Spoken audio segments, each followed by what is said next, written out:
that I'm having a wonderful time with this game. I had time to reflect on my previous live. I have time to reflect on everything that happened. Was good, every welcome, man. I had time to reflect on a lot of stuff that happened at the end of Act 2.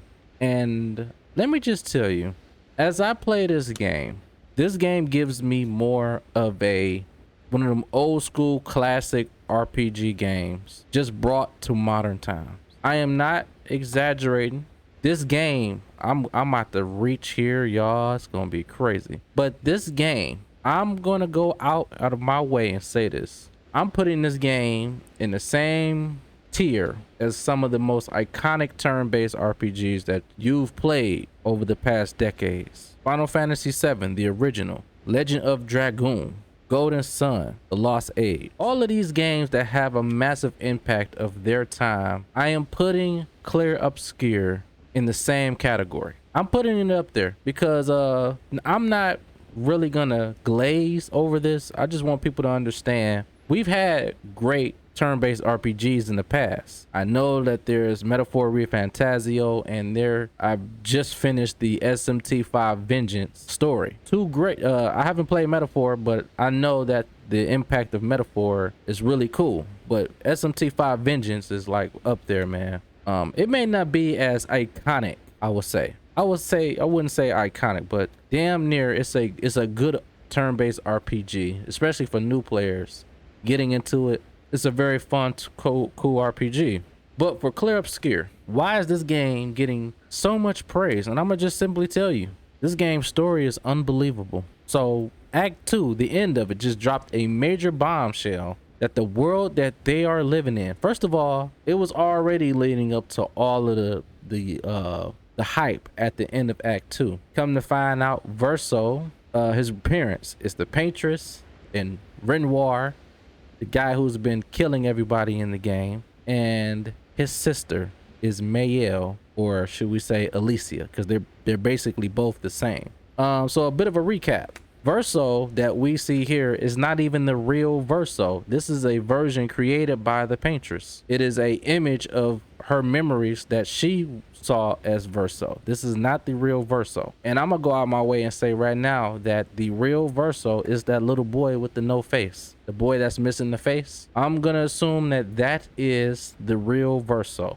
And I'm assuming that that boy is the real Verso because the Paintress, when Aline entered Verso's canvas, she painted herself this Skeletor faceless figure. When Renoir entered the canvas, because, you know, Aline created this whole, well, she didn't create the whole canvas, but she painted over it because of her chroma. Renoir's body was also painted as that Skeletor faceless figure. But at the same time, Aline also created her version of her fake family. That includes Verso, a fake version of Renoir, and a fake version of Alicia. While the real Renoir and the real Alicia are at home. This game is deep storytelling, bro. That this game deserves to be in the same tier as those that had a massive impact, like a Final Fantasy VII or Legend of Dragoon.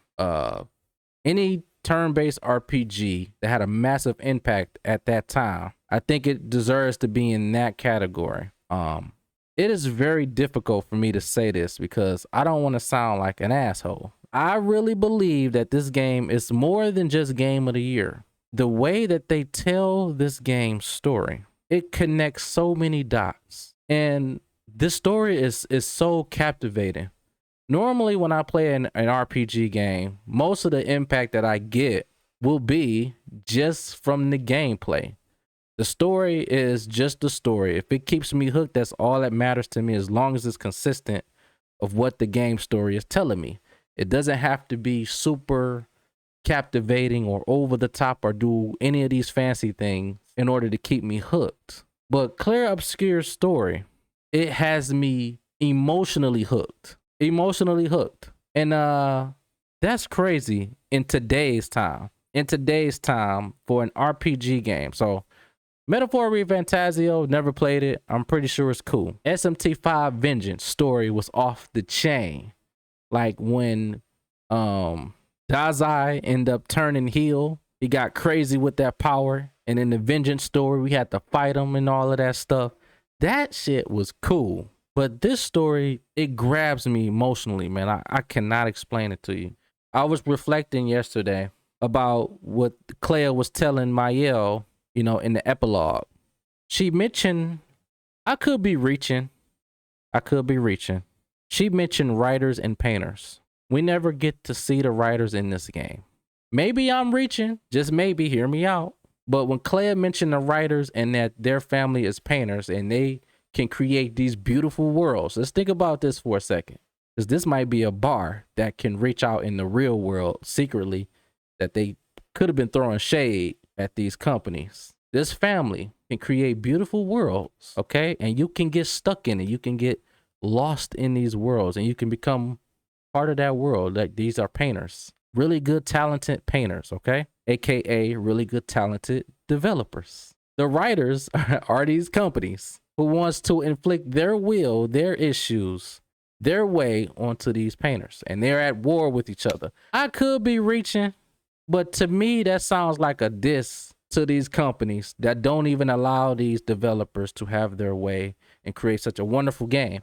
Because as this game came out, Avery, everyone has been talking about how Clair Obscur, first of all, this game did not revive turn-based. Turn-based has always been around, but when it comes to making it popular or a big deal, or if you ever felt like turn-based was dead, it wasn't, but Clair Obscur definitely got you hooked. And it's crazy that every time I go on YouTube, whenever I'm about to stream, whenever I want to upload a video, on my homepage, since I've been playing this game, a lot of players are talking about this game and how Square Enix is now starting to do a reboot. I don't know what that means, and how they're exposing a lot of these companies.